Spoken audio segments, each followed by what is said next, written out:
Bismillahirrahmanirrahim. Assalamualaikum warahmatullahi wabarakatuh. Alhamdulillahirabbil alamin wassalatu wassalamu ala asyrafil anbiya'i wal mursalin wa ala alihi wa ashabihi ajma'in, amma ba'd. Insyaallah pada kesempatan kali ini saya Rizky Kurniaji akan mempresentasikan materi tafsir dakwah yang bertema takdim dan takhir. Yang pertama adalah kata takdim berakar dari kata kodama yang berarti mendahului, menyegerakan. Kemudian kata kodama mengalami perubahan wazan atau afiksasi dengan menambahkan satu huruf pada ain fiilnya dengan cara mentasdidkan sehingga mengalami transformasi makna dari makna mendahului atau menyegerakan menjadi mendahulukan, mendatangkan, memilih atau lebih menyukai. Sedangkan takhir berakar dari kata akhoro yang merupakan antonim dari kata takdim, sehingga menjadi akhoro yang berarti penundaan, penangguhan dan pelambatan. Maka kata takdim dan takhir keduanya adalah berasal dari kata kerja yang dibendakan ataupun masdar. Kemudian dalam terminologi ilmu balaghah, takdim dan takhir lebih terkonsentrasi pada ketinggian uslub ataupun gaya bahasa yang berpengaruh pada keindahan rasa bahasa, kemudian menampilkan bahasa dalam bentuk makna yang sempurna sesuai situasi dan kondisi. Olehnya itu ia merupakan seni bahasa yang paling unggul dalam menyingkap perasaan jiwa serta mengukur kedalamannya. Takdim dan takhir yang dimaksudkan dalam kaidah ini adalah mendahulukan atau mengakhirkan satu lafaz ataupun ayat yang satu dengan lafaz yang lain ataupun ayat yang lain, atau memposisikan suatu lafaz sebelum posisinya yang asli atau sesudahnya untuk memperlihatkan kekhususan ataupun keutamaan serta urgensi dalam lafaz tersebut. Kemudian di sini ada poin-poin fungsi takdim dan takhir.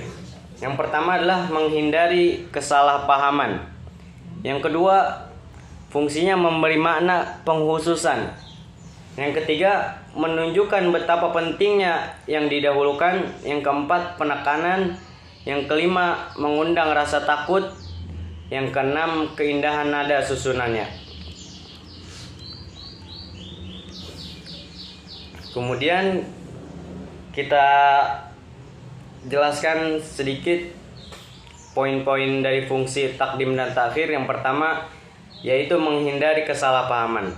Seperti waqala rajulun mu'minun min ali fir'auna yaktumu waqala rajulun mu'minun min ali fir'auna yaktumu imanah.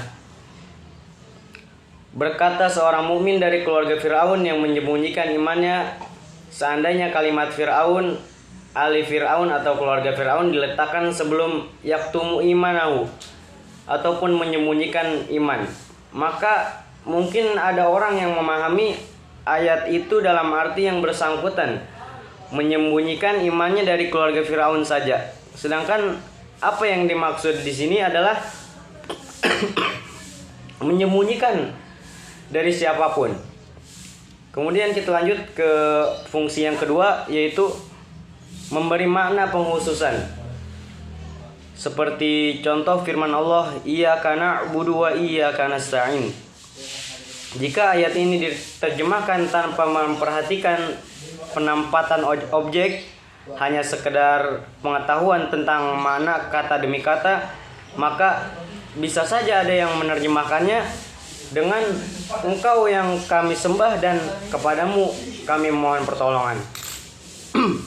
Tetapi yang menyadari sebab didahulukannya objek pada ayat ini sebagai mengandung makna penghususan, maka dia akan menerjemahkannya dengan hanya kepadamu kami beribadah dan hanya kepadamu kami mohon pertolongan. yakni bukan kepada selain Engkau ya Allah. Begitu kurang lebih. Kemudian kita masuk poin yang ketiga, menunjukkan betapa pentingnya yang didahulukan. Seperti ucapan Nabi Musa alaihissalam yang direkam Al-Quran ketika menghadapi kaumnya yang meminta agar dibuatkan berhala untuk disembah sebagai Tuhan. Nabi Musa kemudian berucap, Qala aghayrallahi abghikum ilahan wa huwa faddalakum 'alal 'alamin. Dia Musa berkata kepada kaumnya, apakah engkau mencarikan untukmu Tuhan selain Allah? Padahal dialah yang telah melebihkan kamu atas segala umat pada masa itu. Kemudian kita masuk ke fungsi yang keempat, yaitu penekanan. Seperti firman Allah Subhanahu wa taala dalam Quran surat Al-Maidah, "A'anta qulta lin-nasi ittakhiduni wa ummiya ilahaini min dunillah." Apakah engkau mengatakan kepada orang-orang, jadikanlah aku dan ibuku sebagai dua Tuhan selain Allah? Kemudian poin selanjutnya, mengundang rasa takut. Seperti firman-Nya, wa idzal jahimu su'irat. Apabila neraka jahim dinyalakan, ataupun sebaliknya untuk mengundang kerinduan seperti lanjutan ayat yang saya bacakan, wa idzal jannatu uzlifat. Dan apabila surga didekatkan. Itu terdapat dalam surat At-Takwir ayat 12 sampai 13. Kemudian poin selanjutnya, keindahan dan nada susunannya.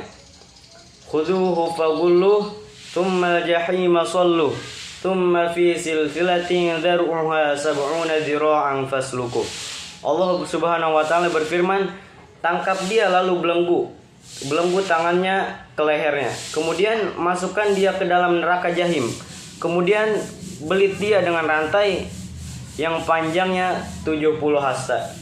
Quran surat Al-Haqqah ayat 30 sampai 32.